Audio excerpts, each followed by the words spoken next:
नमस्कार शिक्षक मित्रांनो, आजच्या या सेशनमध्ये आपण शिक्षक पात्रता परीक्षा TET 2026 साठी जो महत्त्वाचा विषय आहे भूमिती, या विषयावरील 30 प्रश्नांचा सराव आपण या ठिकाणी करणार आहोत मित्रांनो. इयत्ता 9वी ते 10वीच्या अभ्यासक्रमावर आधारित आपण भूमितीवरील प्रश्न घेतलेले आहेत. व्हिडिओ शेवटपर्यंत बघा. महत्त्वाचे प्रश्न आपण या ठिकाणी आकृत्या समाविष्ट याच्यामध्ये केलेल्या आहेत मित्रांनो. तर बघूया प्रश्न परीक्षेला कशा पद्धतीने विचारले जातात. बघा मित्रांनो, प्रश्न पहिला आपल्याला स्क्रीनवरती दिसत आहे. प्रश्न काय दिले की सोबतच्या आकृतीमधील समरूप त्रिकोण ABC आणि त्रिकोण PQRच्या क्षेत्रफळांचे गुणोत्तर 9:16 आहे. यावरून त्यांच्या संगत बाजू AB आणि PQ याचे गुणोत्तर किती असेल असा प्रश्न केलेला आहे. अतिशय महत्त्वाचा प्रश्न आहे आणि या प्रश्नाला आपण सेकंदामध्ये सोडू शकतो मित्रांनो. फक्त कन्सेप्ट लक्षात ठेवायचा आहे. बघा, समरूप त्रिकोण दिला असेल, दोन समरूप त्रिकोण आपल्याला दिलेले असेल आणि त्यांच्यासोबत जर तुम्हाला क्षेत्रफळाचा गुणोत्तर दिला असेल आणि मित्रांनो आपल्याला त्याच्या संगत बाजूचा गुणोत्तर जर विचारला असेल तर कन्सेप्ट लक्षात ठेवायचा आहे. बघा मित्रांनो, दिलेला जो गुणोत्तर आहे क्षेत्रफळाचा तो जशाला तशी लिहून घ्यायचा आहे, 9:16. ओके, आता पुढे काय करायचं आहे बघा मित्रांनो, तर या ठिकाणी जे क्षेत्रफळाचं गुणोत्तर दिले त्याचा आपल्याला करायचं आहे वर्गमूळ. बरोबर, म्हणजे 9 आणि 16चा आपल्याला घ्यायचा आहे वर्गमूळ. 9चा वर्गमूळ किती येईल? 3 आणि 16चा वर्गमूळ येईल मित्रांनो 4. म्हणजेच आपल्याला बाजूचे गुणोत्तर मिळाले. काय मिळाले? बाजूचे गुणोत्तर मिळाले किती? 3/4. बघा मित्रांनो, पर्याय ए मध्ये आपल्या प्रश्नाचं उत्तर आहे. क्लिअर झाले? काय करायचं होतं तर क्षेत्रफळाचा गुणोत्तर जो दिलेला आहे त्या क्षेत्रफळाच्या गुणोत्तराचा वर्गमूळ घ्यायचं होतं, म्हणजे आपल्याला बाजूचा गुणोत्तर मिळून जाते. फक्त एवढाच कन्सेप्ट आपल्याला लक्षात ठेवायचा आहे.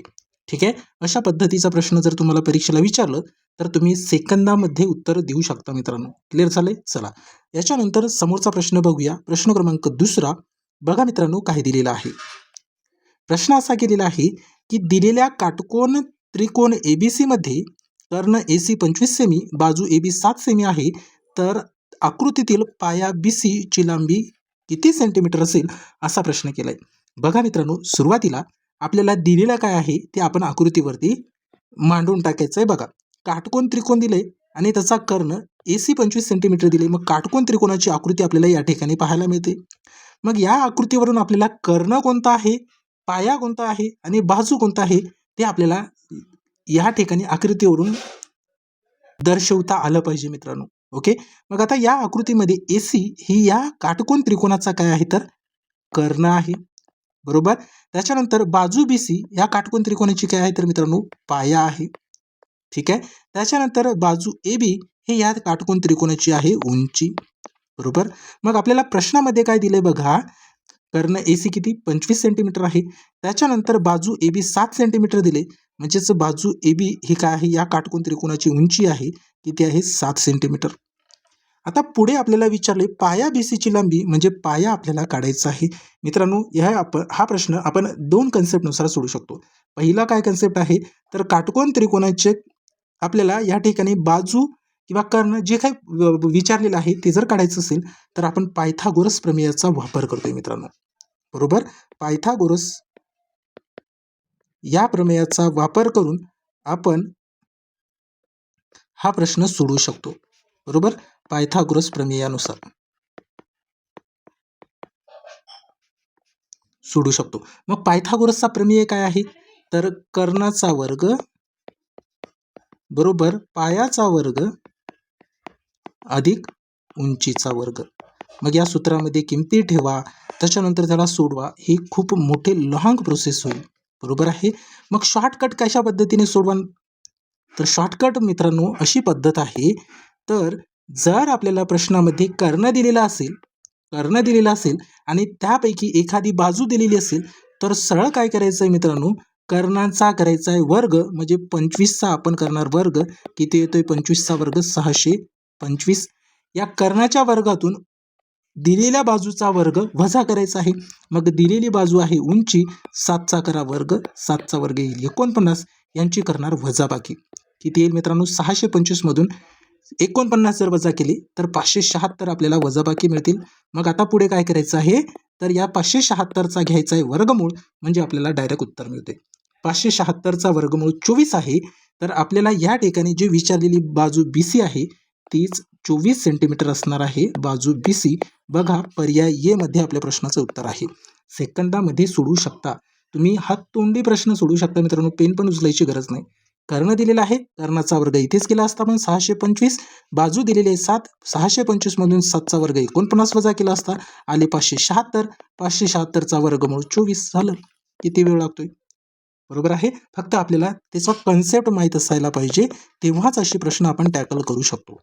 ठीक आहे. आता तुमचे सर्व डाऊट या ठिकाणी क्लिअर झाले असतील मित्रांनो. तर आपण समोरच्या प्रश्नाकडे वळूया. प्रश्न क्रमांक 3. अशाच पद्धतीचे प्रश्न परीक्षेला विचारले जात आहेत. आता याच्यानंतरचा प्रश्न खूप महत्त्वाचा आहे. बघा काय दिलेला आहे. प्रश्न असा दिलाय की आकृतीमध्ये दाखवल्याप्रमाणे केंद्र O असलेल्या वर्तुळाला, हे बघा हे वर्तुळ आहे, याचा केंद्र आहे O.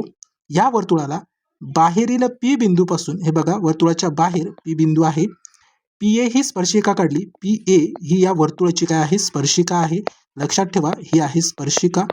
त्याच्यानंतर जर त्रिज्या OA 5 सेंटीमीटर, म्हणजे त्रिज्या OA ही बघा ही काय आहे? ही त्रिज्या नाही आहे, तर मित्रांनो ही आहे त्रिज्या OA. किती सेंटीमीटर? 5 सेंटीमीटर दिले. त्याच्यानंतर दिले OP 13 सेंटीमीटर, म्हणजे या ठिकाणी बघा हे जे डॉट डॉट लाईन दिसते तुम्हाला, याची लांबी दिली आपल्याला 13 सेंटीमीटर. तर स्पर्शिका खंड PA ची लांबी किती? आता बघा खूप महत्त्वाचा प्रश्न आहे आणि खूप सोपा सुद्धा प्रश्न आहे. आपल्याला विचारले स्पर्शिका खंड PA ची लांबी, म्हणजे ही लांबी आपल्याला काढायची आहे. आता बघा मित्रांनो, या पूर्ण आकृतीमध्ये जे दिलेलं आहे ते आपल्याला या ठिकाणी त्यांची लांबी आपल्याला लिहायची आहे. बघा त्रिज्या OA दिले 5 सेंटीमीटर, OA किती आहे? 5 सेंटीमीटर, या ठिकाणी लिहून घेतले. त्याच्यानंतर OP दिले 13 सेंटीमीटर, OP बघा या ठिकाणी 13 सेंटीमीटर लिहिले. आपल्याला स्पर्शिका खंड AP ची लांबी काढायची आहे किंवा PA ची लांबी काढायची आहे. ठीक आहे. आता बघा सोपा प्रश्न आहे. बघा मित्रांनो, तुम्हाला या ठिकाणी दिसत असेल OAP, हे बघा हे काटकोन त्रिकोण दिसायला तुम्हाला, हे काटकोन त्रिकोण आहे बरोबर. मग काटकोन त्रिकोण आलं आणि त्याच्यामध्ये या काटकोन त्रिकोणाचा हा आहे कर्ण, याला तुम्ही उंची घेऊ शकता किंवा पाया घेऊ शकता, ही पाया तुम्ही घेऊ शकता. मग आता काटकोन त्रिकोणामध्ये कर्ण, उंची, पाया आहे, तर तुम्ही एकतर पायथागोरस प्रमेयाचा वापर करू शकता, पायथागोरस प्रमेयाचा वापर करू शकता, किंवा त्याची आपण आता सांगितले कन्सेप्ट, त्या कन्सेप्टचा वापर करू शकता. मग त्या कन्सेप्टनुसारच आपण या प्रश्नाला सोडूया. बघा काय करायचं मित्रांनो, तर याच्यामध्ये आपल्याला दिले कर्ण किती सेंटीमीटर? 13 सेंटीमीटर, बरोबर आहे. त्याच्यानंतर त्यापैकी एक बाजू दिली, तुम्ही याला पाया समजा, बरोबर. मग मी तुम्हाला काय सांगितलं होतं की कर्ण दिलेला असेल तर कर्णाचा करा वर्ग, 13चा वर्ग किती येईल? 169. या 169 मधून मित्रांनो पायाचा वर्ग घ्या, 5चा वर्ग येईल 25. 169 मधून 25 करायचे वजा, 169 मधून 25 वजा केले तर किती येईल मित्रांनो? 144. मग 144 याचा करायचा आहे वर्गमूळ. मग 144 कोणत्या संख्येचा वर्गमूळ आहे? तर 12 या संख्येचा वर्गमूळ आहे. मग 12 सेंटीमीटर ही लांबी तुम्हाला कशाची मिळाली? AP ची मिळाली. झालं. आलं मित्रांनो आपल्या प्रश्नाचं उत्तर 12 सेंटीमीटर. पर्याय B मध्ये बघू शकता या ठिकाणी आहे. ठीक आहे. किती सोपं आहे. एका स्टेपमध्ये आपल्याला या ठिकाणी हा प्रश्न सोडवता येतो. ठीक आहे. चला याच्यानंतर आपण पुढच्या प्रश्नाकडे वळूया. प्रश्न क्रमांक 4 नंबरचा बघा काय दिलेला आहे. आपल्याला स्क्रीनवरती दिसतोय मित्रांनो. प्रश्न असा केले की दिलेल्या आकृतीमध्ये त्रिकोण XYZ ची बाजू XY आणि ही बिंदू W पर्यंत वाढवली आहे. जर अंतरकोन X बरोबर 55 अंश आणि Y बरोबर 60 अंश असतील तर बाह्य कोन ZYW च्या संदर्भातील समुख दुरस्थ कोनांचे प्रमेय वापरून बाह्य कोनांचे माप काढा, असा प्रश्न केलेला आहे. बघा आता जी दिलेली माहिती आहे ती आपण आकृतीमध्ये टाकूया. ठीक आहे. आता बघा या ठिकाणी काय दिले, तर त्रिकोण XYZ ची बाजू XY बिंदू W पर्यंत वाढवली. XY ही बिंदू W पर्यंत वाढवलेलीच आहे. जर अंतरकोन X 50 अंश, म्हणजे अंतरकोन हे या ठिकाणी X किती अंश आहे? 50 अंश आहे. त्याच्यानंतर Y किती? 60 अंश आहे. या ठिकाणी बघा Y आहे 60 अंश. बाह्यकोन ZYW म्हणजेच ZYW हे बाह्यकोन झालंय मित्रांनो. त्या संदर्भातील समुख दुरस्थ कोनांचे प्रमेय वापरून आपल्याला बाह्यकोनाचं माप काढायचं आहे. बघा या ठिकाणी काय करायचं आहे मित्रांनो, बघा जर तुम्हाला अशा टाईपचा प्रश्न जर विचारलं, या ठिकाणी बाह्यकोनाचं आपल्याला माप काढायचं आहे. मग काय करायचं मित्रांनो, बघा एक कन्सेप्ट आहे ते लक्षात ठेवा. कोणता कन्सेप्ट आहे? तर कन्सेप्ट असा आहे मित्रांनो, तर त्रिकोणाच्या बाह्य कोनाचे माप हे त्याच्या दुरुस्त अंतर कोनाच्या मापांच्या बेरजी इतके असते.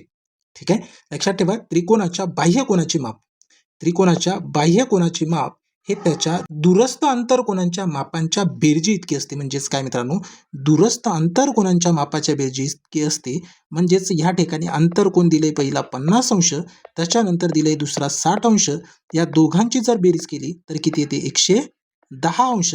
मग 110 अंश हे बाह्य कोनाचं माप आहे. कोणाचं माप आहे? बाह्य कोनाचं माप आहे 110 अंश. बघा, जे की पर्याय ए मध्ये आपल्या प्रश्नाचं उत्तर आहे. ठीक आहे, हा कन्सेप्ट लक्षात ठेवा. तुम्हाला जर परीक्षेला प्रश्न विचारलं तर तुम्ही पेन न उचलता हा प्रश्न सोडवू शकता मित्रांनो. ठीक आहे, महत्वाचा प्रश्न आहे, लक्षात ठेवा. याच्यानंतर आपण पुढच्या प्रश्नाकडे जाऊया. प्रश्न क्रमांक 5 नंबरचा बघा काय दिलेला आहे. महत्वाचा प्रश्न आहे. आलेख निर्देशक आकृतीमध्ये दर्शवल्याप्रमाणे बिंदू ए 2 आणि 3, बिंदू बी 4, 7 यांना जोडणाऱ्या रेषाखंड AB ची एकूण लांबी किंवा अंतर किती असेल असा प्रश्न केलेला आहे. आकृती दिली मित्रांनो आपल्याला या ठिकाणी.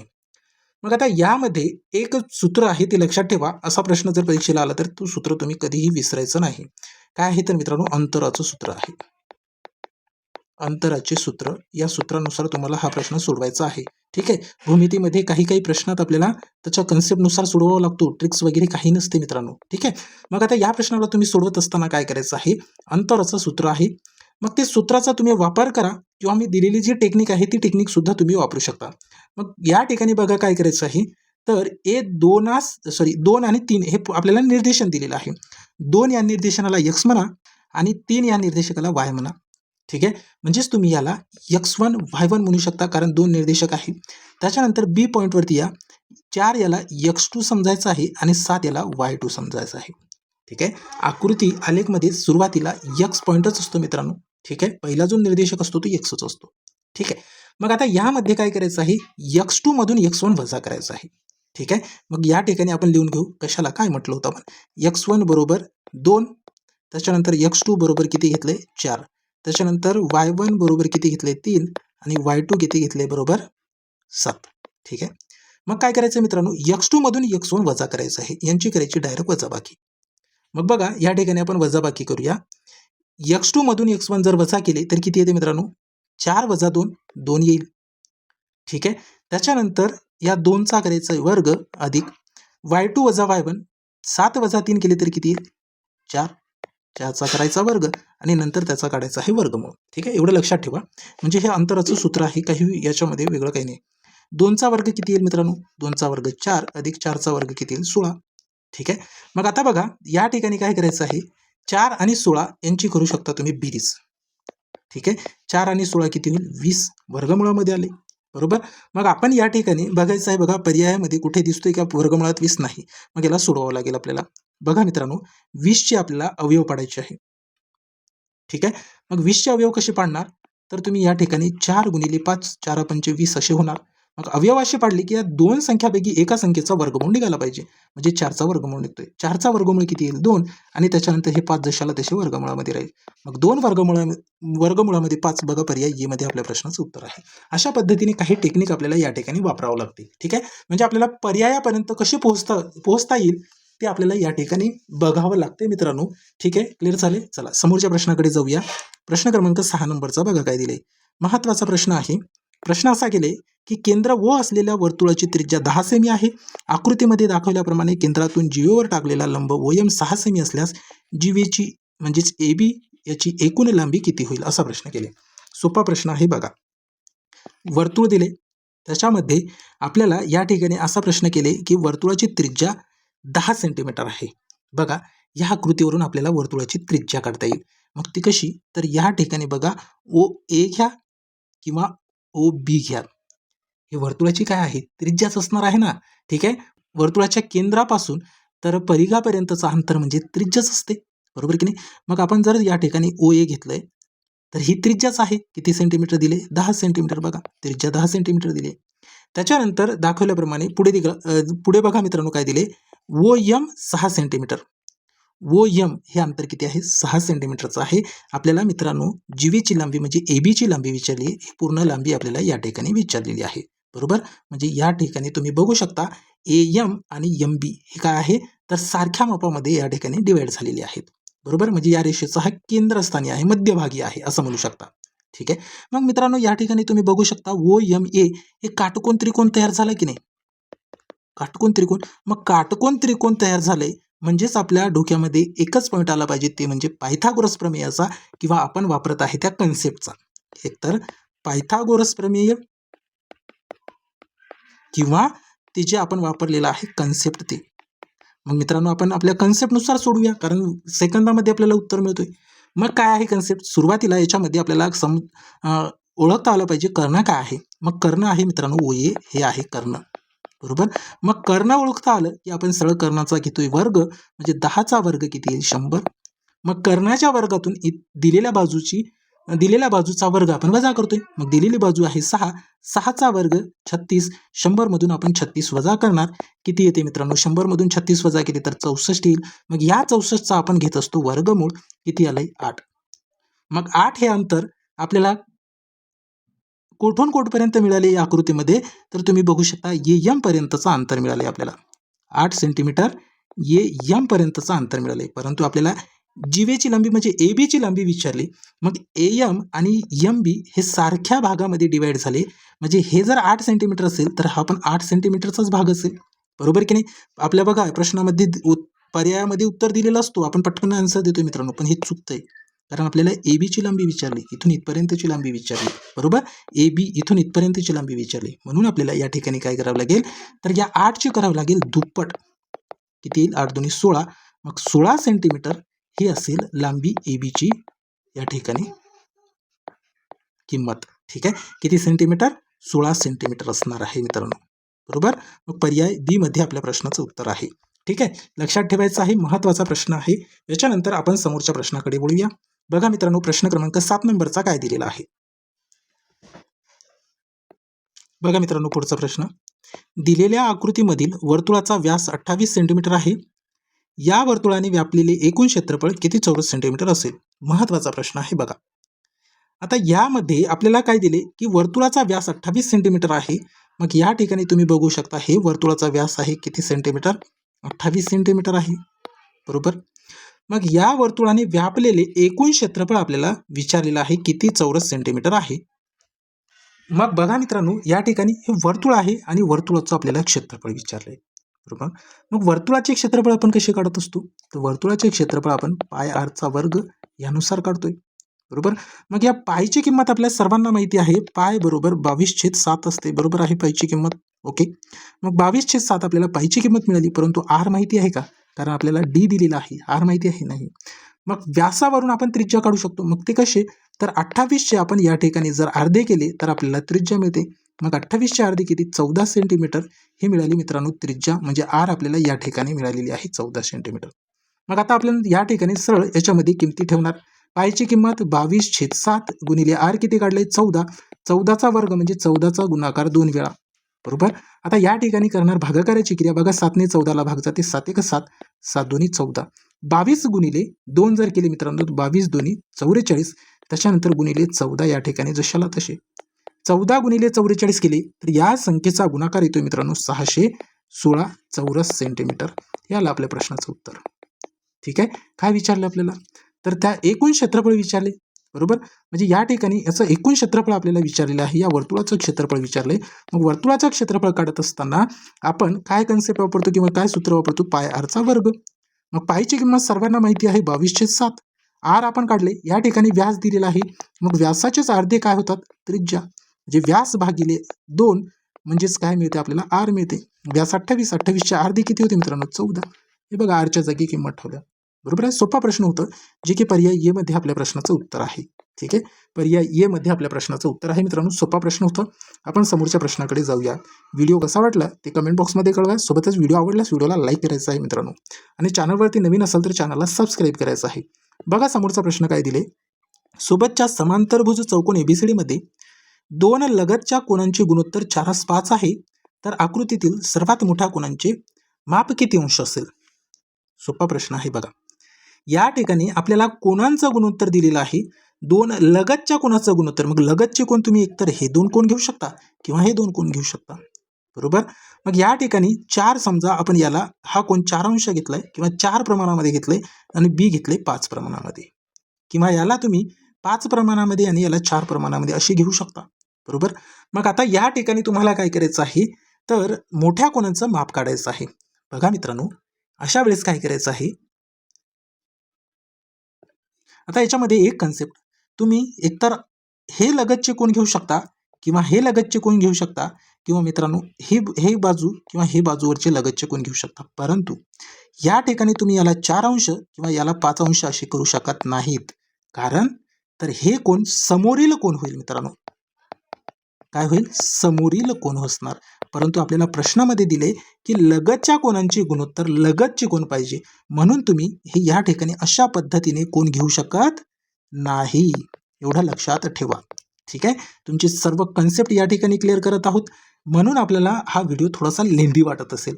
परंतु मित्रांनो, कन्सेप्ट जर आपले क्लिअर झाले तर तुम्ही कितीही अवघड प्रश्न टॅकल करू शकता, ते सोडवू शकता, बरोबर. मग आता या ठिकाणी आपल्याला दोन लगनच्या कोणांचे गुणोत्तर दिले 4 अंश 5, 4 प्रमाणामध्ये 5. तर काय करायचं आहे मित्रांनो, बघा 4 प्रमाणामध्ये 5 आहे, तर 4x म्हणा याला आणि याला 5x म्हणा, बरोबर. दोन लगतच्या कोणांची बेरीज किती असते मित्रांनो, 180 अंश असते. 4x आणि 5x यांची बेरीज केली 9x आले, बरोबर 180. या 9ने 180ला भाग देणार, बघा भागाकार किती येईल, 9 1 9, 9 2 18, उरलेला शून्य कॅन्सल करून इथे लिहिलं, बरोबर. इथं राहिलं फक्त x. या 9ने 180ला डायरेक्ट भाग दिले, म्हणजे x बरोबर किती मिळाले तुम्हाला, 20. म्हणजे या ठिकाणी याला 4x समजलं होतं आपण, याला 5x. आपल्याला विचारले मोठ्या कोणाचं माप, मग मोठा जो गुणोत्तर आहे ते मोठ्या कोणाचं असेल, लहान जो गुणोत्तर आहे ते लहान कोणाचं असेल. मग मोठा गुणोत्तर किती आहे, 5x. म्हणजे या ठिकाणी 5 गुणिले x ची किंमत ही 20 काढली आपण, इथे 20 लिहिणार. मग 5 गुणिले 20 केली तर 20 पंचे किती होईल, 100. मग मोठ्या कोणाचं माप किती असेल, 100 अंश असेल, हे या ठिकाणी लक्षात ठेवायचं आहे. मोठ्या कोणाचे माप किती असेल मित्रांनो, 100 अंश, जे की पर्याय बी मध्ये आपल्या प्रश्नाचं उत्तर आहे. क्लिअर झाले, महत्वाचा प्रश्न होता, लक्षात ठेवायचा आहे. याच्यानंतर आपण पुढच्या प्रश्नाकडे वळूया. बघा 9 नंबरचा प्रश्न काय दिलेला आहे, महत्वाचा प्रश्न आहे. आकृतीमध्ये दर्शवलेल्या समभुज त्रिकोणाची प्रत्येक बाजू 7 सेंटीमीटर आहे, तर या त्रिकोणाचे क्षेत्रफळ काढण्यासाठी योग्य पर्याय निवडा. सोपा प्रश्न आहे, आपल्याला सरळ समभुज त्रिकोणाचे क्षेत्रफळ विचारले. मग समभुज त्रिकोणाचे क्षेत्रफळाचं सूत्र विचारले मित्रांनो, जे की पर्यायामध्ये दिलेलं आहे. क्लिअर आहे. आता बघा तुमचे कन्सेप्ट या ठिकाणी आपण क्लिअर करूया.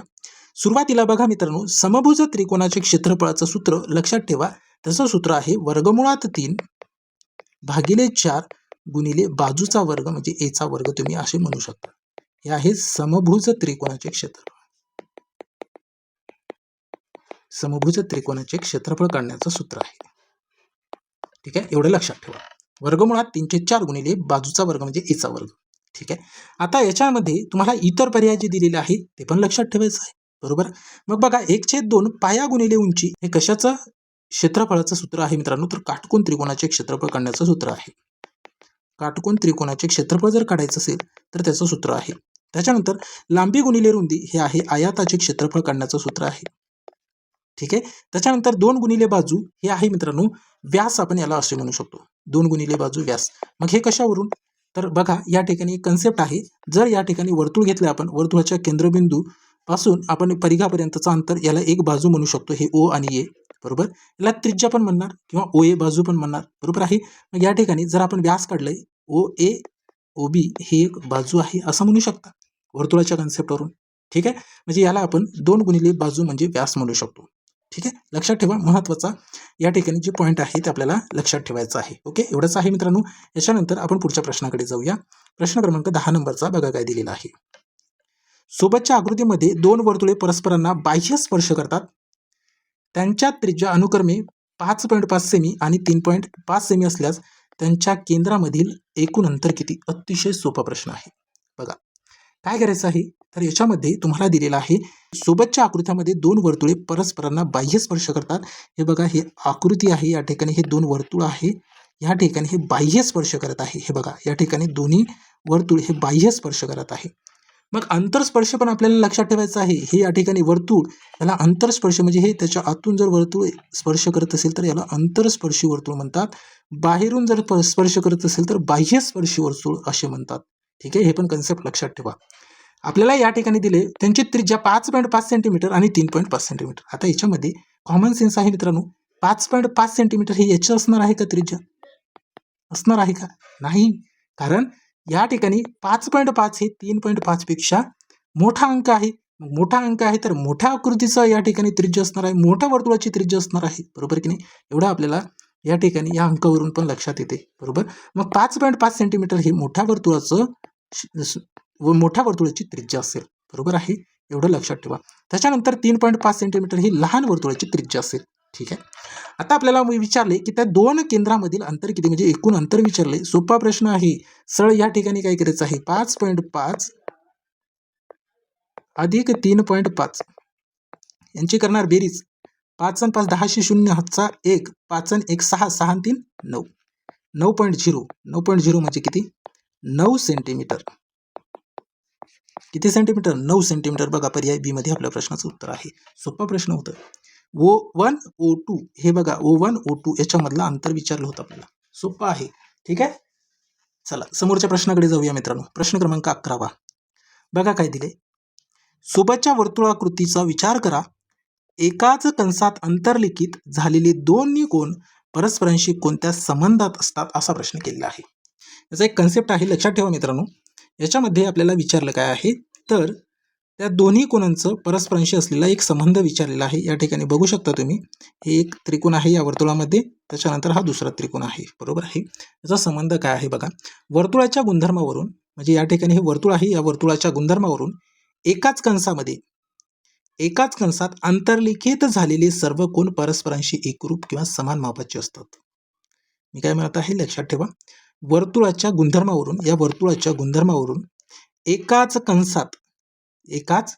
कंसात अंतर्लिखित झालेले दोन्ही कोण किंवा सर्व कोण हे परस्परांशी कसे असतात, एकरूप असतात. कसे असतात मित्रांनो? एकरूप असतात, इक्वल असतात. बघा मित्रांनो, जे की पर्याय ए मध्ये आपल्या प्रश्नाचं उत्तर आहे, एकरूप. ठीक आहे. अशा पद्धतीने आपण या ठिकाणी मित्रांनो 11 प्रश्न बघितले. याच्या समोरचे प्रश्न आपण पुढच्या सेशनमध्ये बघूया. थोडासा लेंदी आहे परंतु महत्त्वाचे प्रश्न आहे. व्हिडिओ कसा वाटला ते कमेंट बॉक्समध्ये कळवायचं आहे. आणि मित्रांनो, व्हिडिओ आवडल्यास व्हिडिओला लाईक करायचं आहे. सोबत व्हिडिओची लिंक मित्रांपर्यंत शेअर करायचं आहे. तुम्ही आपल्या चॅनलवरती नवीन असाल तर आपल्या चॅनलला मित्रांनो सबस्क्राईब करायचं आहे. ठीक आहे. भेटूया समोरच्या सेशनमध्ये. आजच्या या सेशनमध्ये एवढंच. Thank you so much.